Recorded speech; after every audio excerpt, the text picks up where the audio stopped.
வணக்கம். நாம இன்னைக்கு ஒரு விஷயத்த பத்தி பார்க்க போறோம். அது நம்மோட பழங்கால உலகத்தோட எல்லைகளையே மாத்தி எழுத போகுது. ஆமா, நாம இதுவரைக்கும் தெரிஞ்சு வச்சிருந்த தமிழ் நாகரிகத்தோட வரைபடமே மொத்தமா மாறப் போகுது.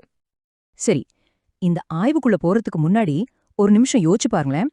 நம்ம ஸ்கூல்ல படிச்ச தமிழ் நாகரிகத்தோட வரலாறு இருக்குல்ல, அது உண்மையில நாம நினைச்சதை விட ஆயிரக்கணக்கான வருஷம் பழமையானதாவும் ரொம்ப ரொம்ப பெரியதாவும் இருந்தா எப்படி இருக்கும்?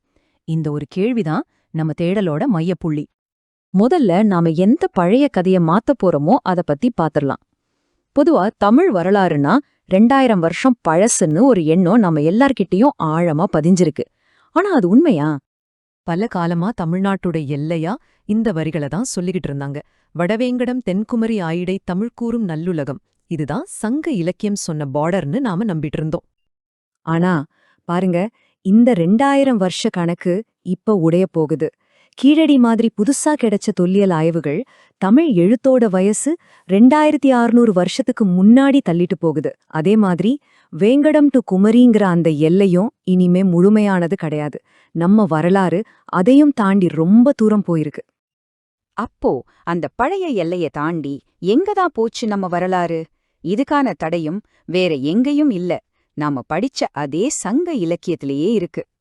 உதாரணத்துக்கு சங்க இலக்கியத்தையே எடுத்துக்கிட்டா கொங்காணம் நாடு, அதாவது இன்னைக்கு இருக்க துளு நாடு, கோவா பகுதி, அப்புறம் குடகு நாடு, அதாவது இன்னைக்கு இருக்க கூர்க், அப்புறம் ஈழம், அதாவது பழங்கால இலங்கை, இந்த எல்லா பகுதிகளையுமே தமிழ் மன்னர்கள் ஆண்டிருக்காங்க. மயிலை சீனி வேங்கடசாமி மாதிரி பெரிய அறிஞர்கள் இத பத்தி ரொம்ப விரிவா ஆய்வு செஞ்சிருக்காங்க. அப்போ பாருங்க, கிட்டத்தட்ட மொத்த தென்னிந்தியா இலங்கை வரைக்கும் பரவியிருந்த ஒரு பெரிய தமிழ் உலகத்தை சங்க இலக்கியமே நமக்கு காட்டுது. ஆனா இப்போ வர லேட்டஸ்ட் ரிசர்ச் நம்மள இன்னும் பல 1000 கிலோமீட்டர் வடக்கு பக்கம் கூட்டிட்டு போகுது. இங்கதான் இந்த மொத்த விவாதத்தோட முக்கியமான டேர்னிங் பாயிண்டே வருது. பாலகிருஷ்ணன் ஒரு ஆய்வாளர் ஒரு புரட்சிகரமான தியரிய முன்வைக்கிறாரு. அதுக்கு பேரு மும்முனை இணைப்பு. இந்த நம்ம தமிழ் வரலாற்றை நேரா சிந்துவெளி நாகரிகத்தோட கொண்டு போய் இணைக்குது. இந்த மும்முனை இணைப்புங்கிறத ஒரு 3 முப்பக்க கண்ணாடின்னு வச்சுக்கோங்களேன். பாலகிருஷ்ணன் என்ன சொல்றாருன்னா, இந்த 3ஐயும் நீங்க தனித்தனியா பார்க்கவே முடியாது. சிந்துவெளிய புரிஞ்சுக்கணுமா, உங்களுக்கு சங்க இலக்கியமும் கீழடியும் தேவை. கீழடியோட முழு கதையும் தெரியணுமா, சிந்துவெளியும் சங்க இலக்கியமும் வேணும். அதே மாதிரி சங்க இலக்கியத்தோட ஆழத்துக்கு போகணும்னா மத்த ரெண்டும் கண்டிப்பா தேவை. ஒண்ணுக்கொண்ணு தொடர்புல இருக்கு. சரி, இவ்ளோ பெரிய ஒரு விஷயத்த அவர் எப்படி நிரூபிக்கிறாரு? டோப்போனிமி, அதாவது இடப்பெயர் ஆய்வு மூலமாதான். இது ஏதோ யூகமெல்லாம் இல்ல, இது ஒரு சயின்டிபிக் மெத்தட். அவரோட ஆய்வோட முடிவு உண்மையிலே நம்மள பிரமிக்க வைக்குது. 300க்கும் மேற்பட்ட சங்ககால இடப்பெயர்கள். யோசிச்சு பாருங்க, புலவர்களோட பேரு, மன்னர்களோட பேரு, ஆறுகளோட பேரு, இது எல்லாமே இன்னைக்கு இருக்கிற பாகிஸ்தான், ஆப்கானிஸ்தான் பகுதிகள்ல இன்னைக்கும் வழக்கத்துல இருக்கு. இது எப்படி சும்மா தற்செயலா இருக்க முடியும்? பாலகிருஷ்ணனோட இந்த ஆய்வு தனியா நிக்கல, வேற வேற துறைய சேர்ந்த ஆய்வாளர்களோட கண்டுபிடிப்புகளும் இதை இன்னும் வலுவா உறுதிப்படுத்துது. முதல் ஆதாரம் பகத்தா அன்சுமலி முகோபாத்யாயன்னு ஒரு கம்ப்யூட்டர் சயின்டிஸ்ட் கிட்ட இருந்து வருது. அவங்க என்ன சொல்றாங்கன்னா, சிந்துவெளியில பேசப்பட்ட மொழி ஒரு திராவிட மொழிதான்னு ரொம்ப திட்டவட்டமா நிரூபிக்கிறாங்க. இதுக்கு ஒரு சூப்பரான உதாரணம் சொல்றேன், கேளுங்க. சிந்துவெளி வியாபாரிங்க மெசபடோமியாக்கு யானைகளை விக்கும்போது அதோட வயசை எப்படி கணக்கிடுவாங்க தெரியுமா? அதோட பல்ல எண்ணிதான். அந்த பல்லுங்கிற தமிழ் மூலச்சொல் வியாபாரம் மூலமா மெசபடோமியாக்கு போய் இன்னிக்கும் அங்க இருக்கிற பழைய ஆவணங்கள்ல அப்படியே இருக்கு. எவ்வளவு ஆச்சரியமான விஷயம் பாருங்க. அடுத்து நம்ம பார்க்க போறது ராஜேஷ் கோச்சார். இவர் ஒரு ஆஸ்ட்ரோபிசிசிஸ்ட், அதாவது வானியற்பியல் அறிஞர். இவரு ஆரியர்கள் இடப்பெயர்வு பத்தின நம்மளோட புரிதலையே கேள்வி கேட்க வைக்கிறாரு.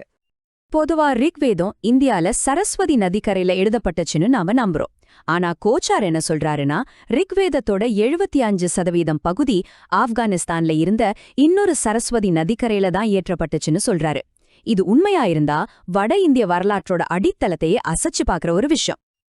இப்போ இந்த எல்லா ஆதாரங்களையும் ஒன்னா சேர்த்து பார்க்கும்போது நமக்கு கிடைக்கிறது ஒரு முற்றிலும் புதுசான வரலாற்று வரைபடம்.